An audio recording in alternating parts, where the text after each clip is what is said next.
Bonjour à tous, c'est Fred, j'espère que vous allez bien. Je suis ravi de vous accueillir aujourd'hui pour une nouvelle vidéo. Aujourd'hui, on va faire un petit focus et un petit point sur un rôle extrêmement sympathique qu'on voit peu, mais qui est pourtant extrêmement agréable à jouer. Je vais bien entendu parler du rôle du regista.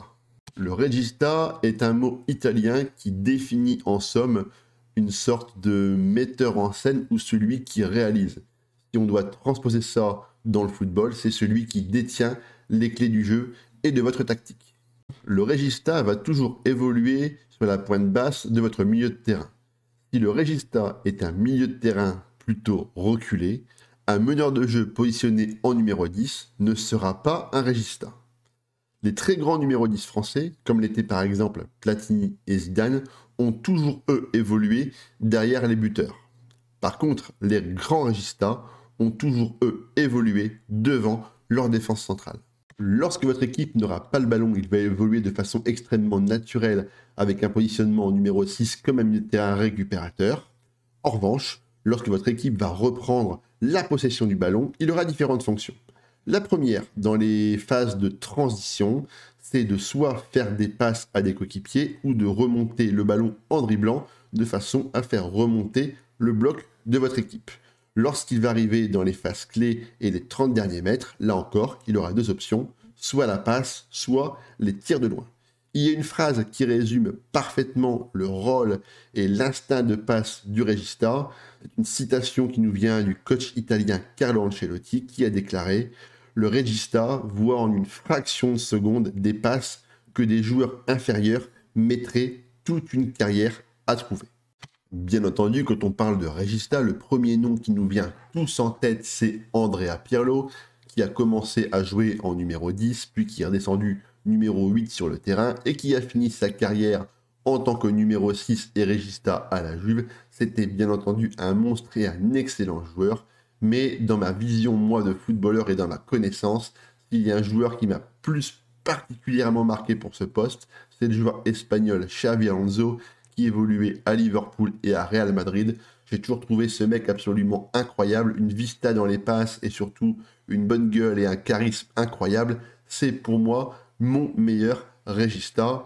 Et dans le football moderne, il y a maintenant Luka Modric qui a, forcément il a vieilli un peu, il a pris un peu d'âge, il évolue maintenant plus bas sur le terrain et Luka Modric est à mon sens un joueur qui a une des plus belles visions du jeu, du football de ces dernières années.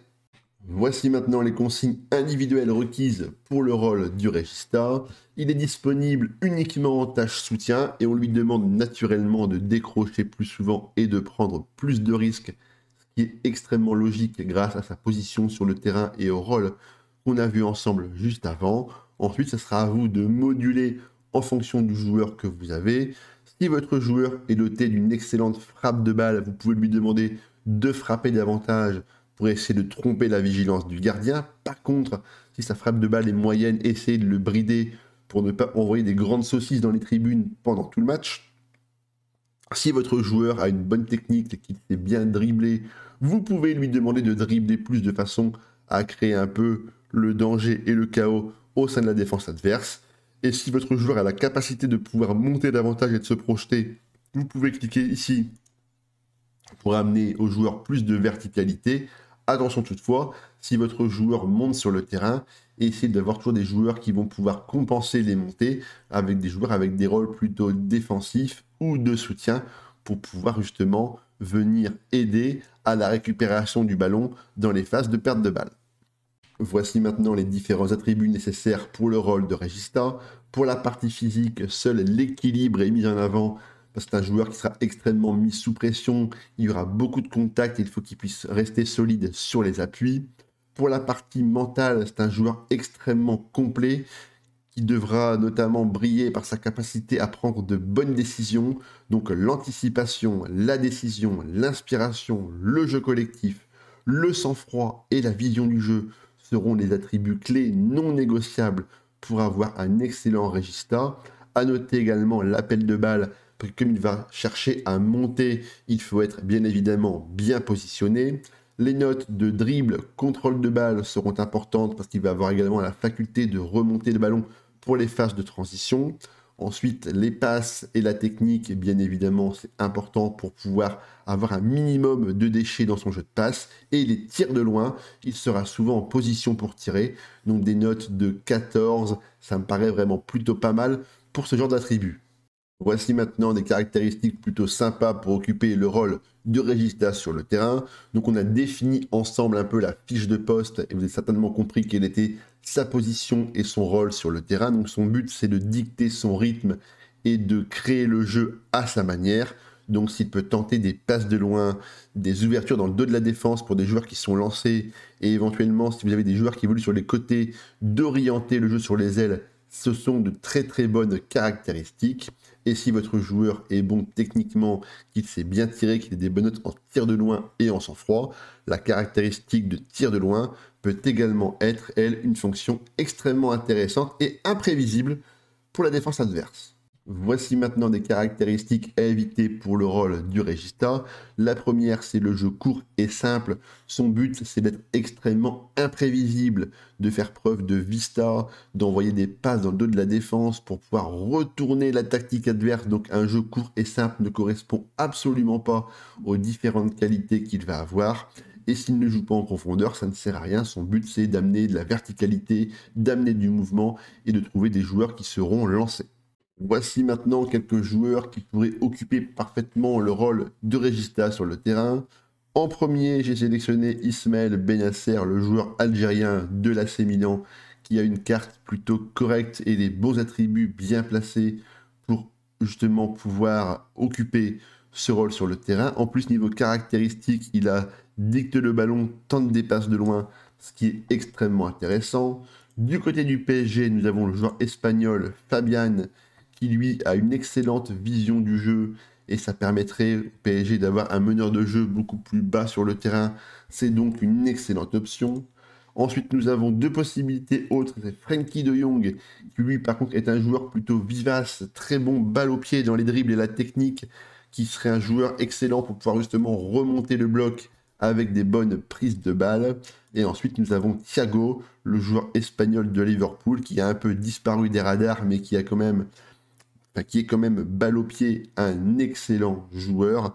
Et du côté de Madrid, on retrouve bien évidemment Toni Kroos et Luka Modric qui pourraient remplir parfaitement ces rôles sur le terrain. Le plus difficile, c'est de trouver un régista qui évolue naturellement à ce poste.